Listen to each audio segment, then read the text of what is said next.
there is a yard machine, 675 series, so it's a pretty standard engine. I feel like it's a pretty standard problem. Everything looks to be fine, has oil, has compression, spark is fine, I checked that out. To be honest, I wasn't going to make a video, but I decided to make one to kind of show like pretty much what you end up having to check when you pull your equipment out from the winter to the springtime, assuming you didn't pay attention to the other videos on how to properly prevent this. But life happens, trust me, I get it. I have a chipper that I have to work on. That's my own. I didn't pay attention to my own advice, so no judgment on this end. But we are going to, since we know everything is pretty much just going to be a carb, we're going to look at it and just, kind of do like a general tune-up on it and see if we can't get this ready for springtime. It's still a little early for that, but let's go ahead and just at least get it ready, and we'll put some non-ethanol in there so we can make sure that even if it doesn't get used until March, April, May, it will still be good to go with that. I'm probably jinxing myself. I don't suspect anything groundbreaking on this. But some of my other ones were not the greatest, so we'll go ahead and redo it anyway. That's disgusting. And I'm not in the basketball career, so I didn't even make it when it's like 2 feet away. Okay. I'm going to take off this top too. By doing this, it just gives us more space. And these just screw into the metal, or excuse me, plastic ring that attaches the fuel tank to the actual motor. There's like this little plastic clip that just sitting there, and it's drill or screws into right there. Okay, let's go ahead and finish the carb. The reason why I like to do that is this, I notice, is not right.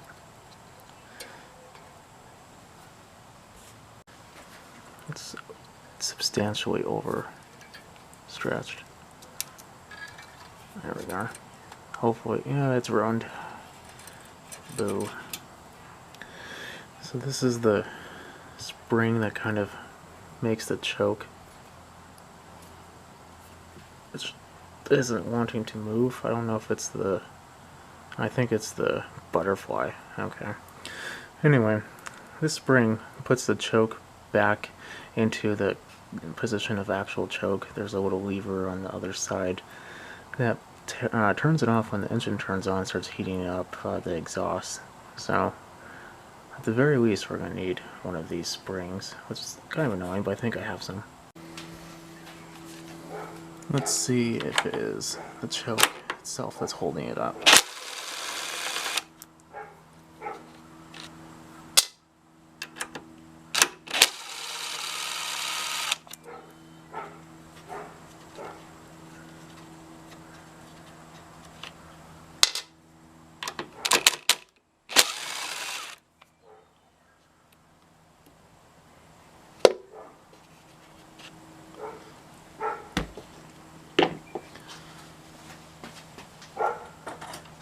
Now, for this part, you do not want to use a drill, impact, anything. Take this off by hand.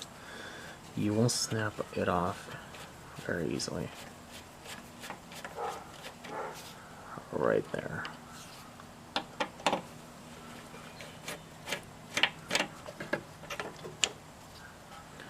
And that is just nasty. I could barely move it. That little spring is not going to be able to move it. Okay. Well, if the inside of the carburetor looks that nasty, or of the throat, the bowl probably looks even worse. Is there fuel? Not really.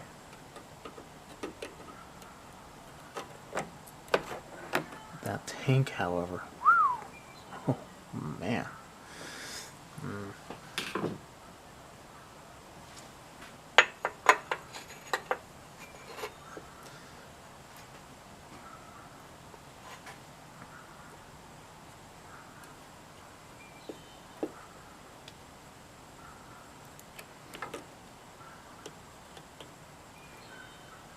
And yes, I should just reach for my fuel pliers, but I don't want to.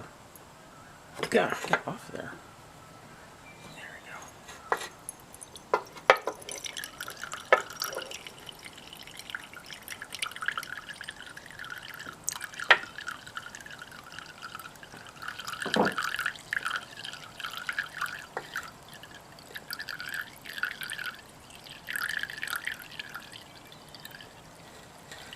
I hope no one had to use the restroom before they started watching this. Is probably not helping, huh?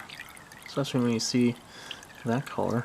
It's like, of course, if you're seeing that color, you probably need to stop this video and go to like a YouTube video on, you know, your kidneys, but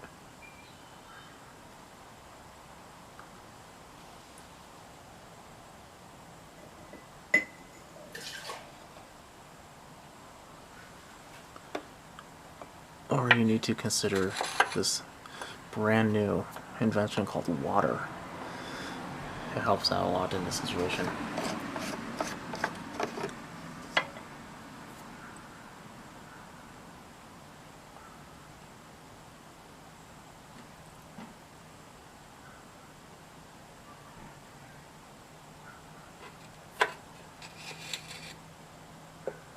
Drip, drip, drip, drip, drip.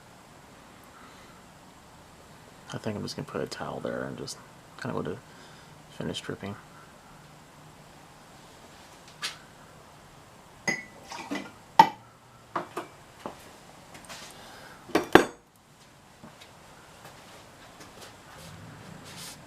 There we go.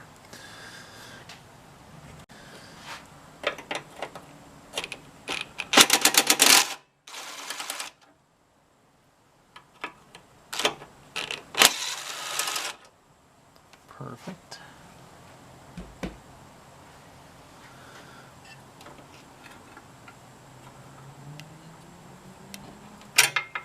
There we are. Let's take these out and go to the carb station. Oh boy, what do you think is in here? Do you think carnage? I'm thinking carnage. Just tip it over, see if anything comes out. Not much.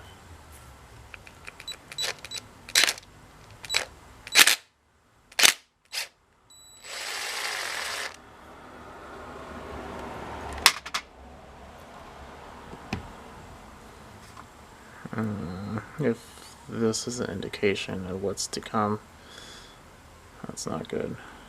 You see that black all over? It's nasty.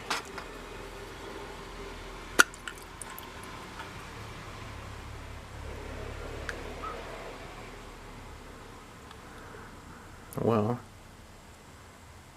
not as horrible as I thought. Float is definitely stuck.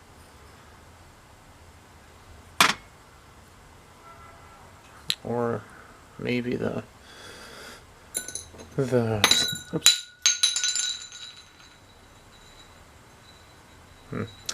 The float or the seat is just super nasty. Thinking that's probably part of it. The seal is gone. How? It's not even that old.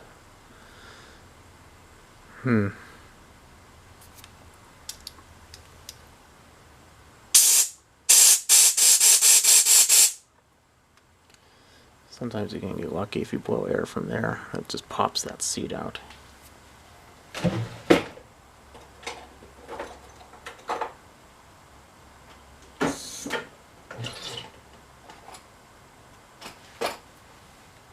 It's actually a Tecumseh tool, 670377, but it's pretty good for any of them really, especially for taking out seats like this. See, it has a little hook on it. It's pretty heavy too, so don't have to worry about it breaking. We'll put this in the cleaner. Oh man, probably a good like 10 minutes, and the bowl, and then we'll put it back together. So I don't want to say this bowl nut is the worst one I've ever seen, because I've seen some real good ones out there. It's definitely pretty close to the top, and you can tell that this has been cleaned before. There's some pretty fine scratches in there that I know I didn't do. So, yeah, there's that. I think I'm going to put this on the wire wheel. That all done. So,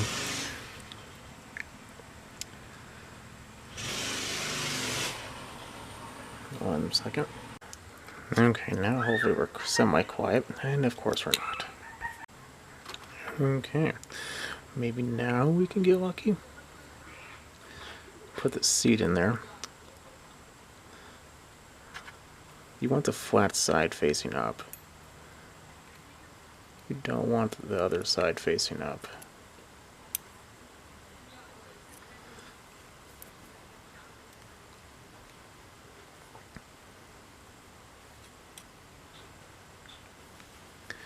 And this can be a little temperamental sometimes.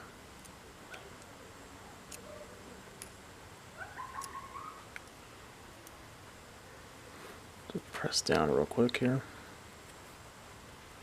You don't need to put all your force or anything into it. But I definitely see it's having a little bit of a problem. Let's take it out and try it again.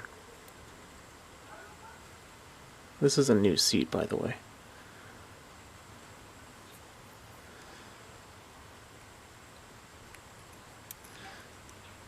And if you're wondering, will it always fall in upside down? Yes, yes it will.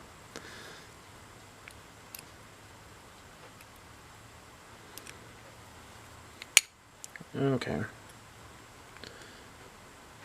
Maybe we're just going to use this the way it was meant to be used. I guess that's a good idea. Just sometimes it doesn't come off on the Briggs & Stratton. Oh, it did. Okay, good.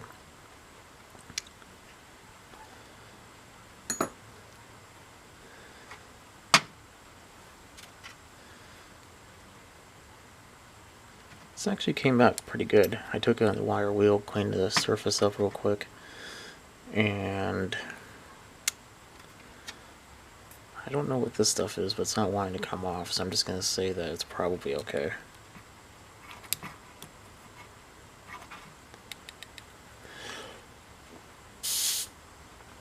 Perfect. Now we have a new bowl seal. If this was one of those primer ones, this would be especially of importance. You always want to replace the bowl seal on that, even if you think it's okay.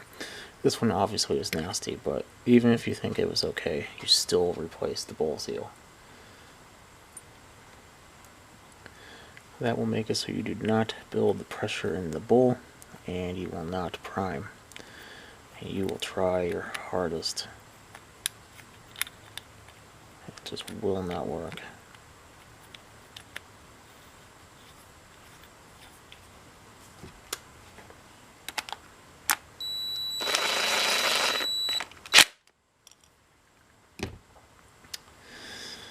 Okay, and I did find another spring, so I'm going to put it back on, and we'll give it a pull. Okay, new spring is installed, so when the exhaust warms up, it goes like this, and then when it turns off, a little gooey.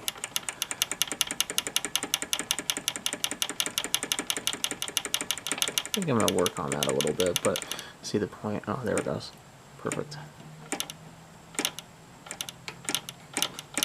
Okay. It's the next day.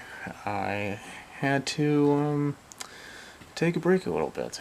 So I did that for two reasons. One, I wanted a fuel tank, which I drained and put some compressed air down and made sure it was mostly dry. I wanted to make sure it dried entirely. It is now. And two, I was hungry and I wanted to quit. So it's now Sunday. Let's give it a pull. See what happens.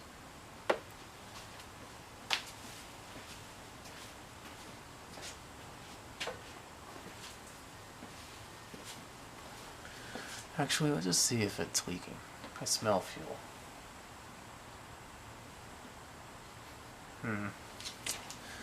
Might be leaking a little bit. We'll still give it a try just to make sure.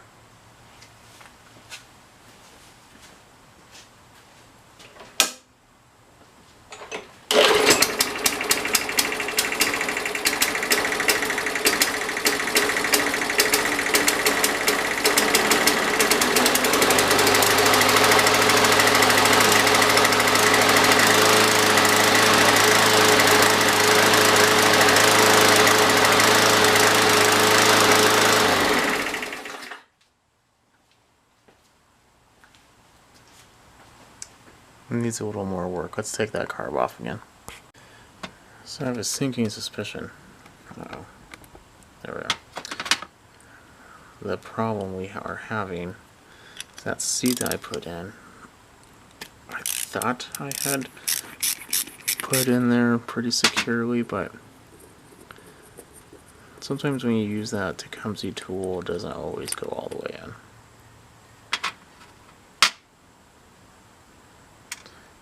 And we might still have a problem with the jet. It was pretty bad.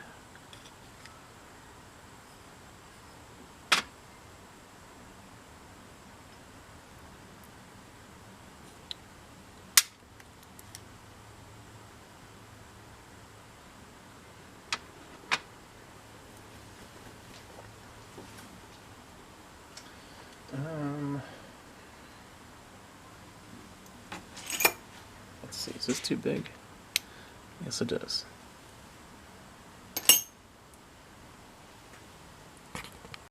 Got a little T-screw here. And just to make sure it's clean, and blow some air through there.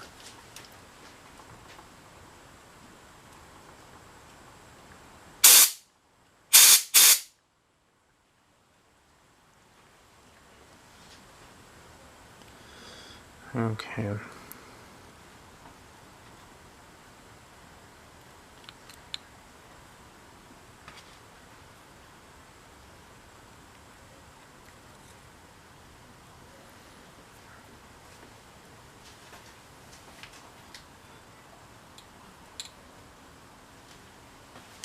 Wipe off the gas real quick and blow in there.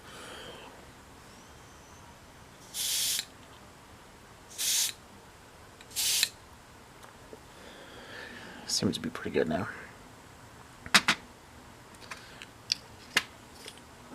Put this back.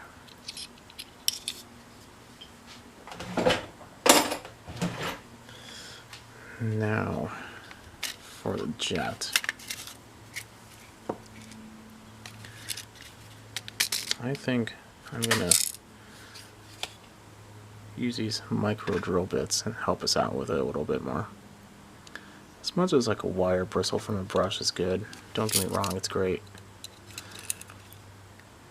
These are just a tad bit more on the reliable end of cleaning. That one's still too small.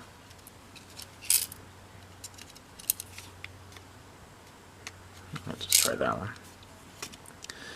There's a possibility I might just drill it anyway. Oh, here we are. That's the right size right there. And it was still a little gummy. Yeah, that's what I thought. Let's see what the next one up feels like.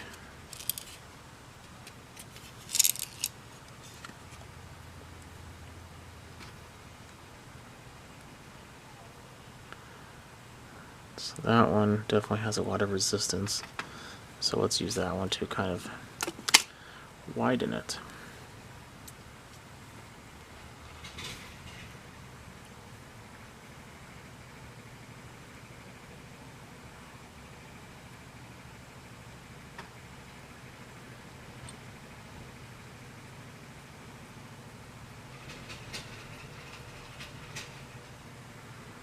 Some engines this is very picky on, like you shouldn't be doing it, like Kohlers I've noticed.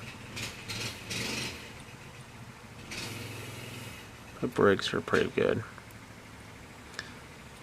Okay. I'm going to blow this out, put the carb back together, put it back on, and we'll test it. I almost forgot the important part. This is still really gummy, so let's take this out.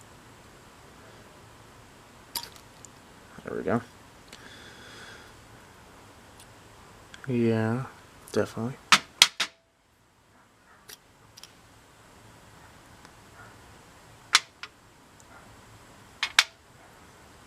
Now, let's take a little carb cleaner, just kind of clean it.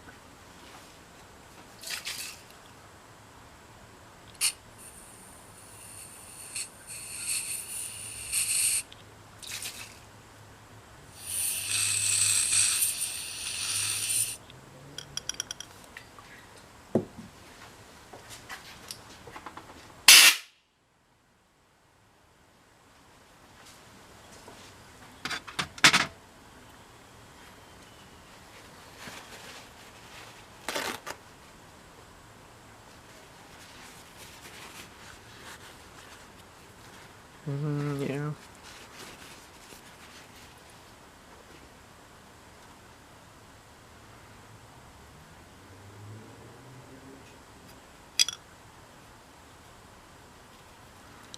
Already feels better.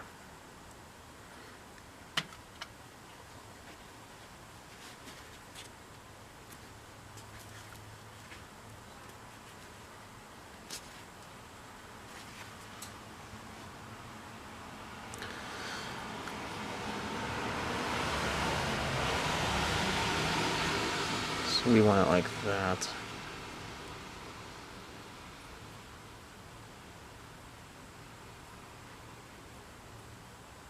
Like this? Yeah.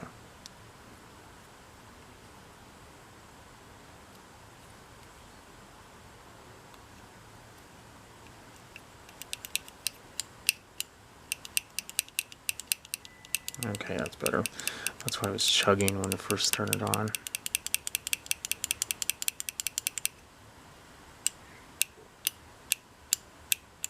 Perfect. Now I'll put it back.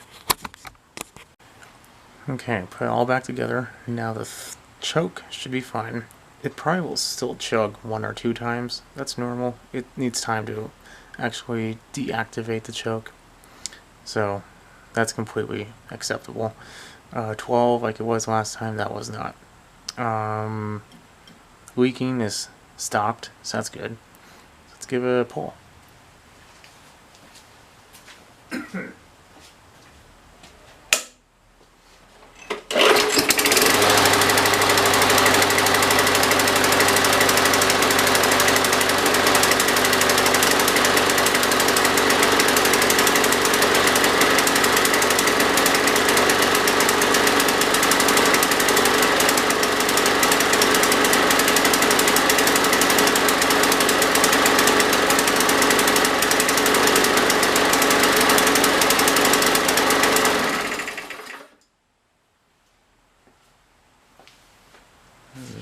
Still is a mess. Let's give it another try. Put a new jet in there. Maybe drilling it out was a bad idea. We'll find out.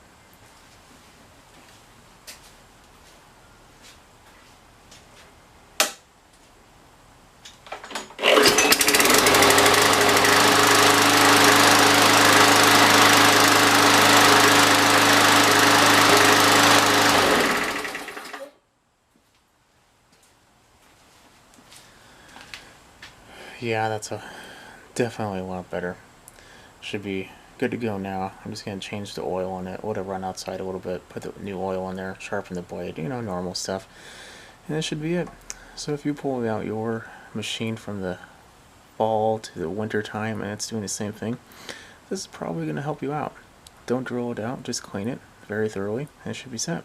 Well, this helped you, put a like, definitely subscribe, and I'll catch you on the next one. Have a good night.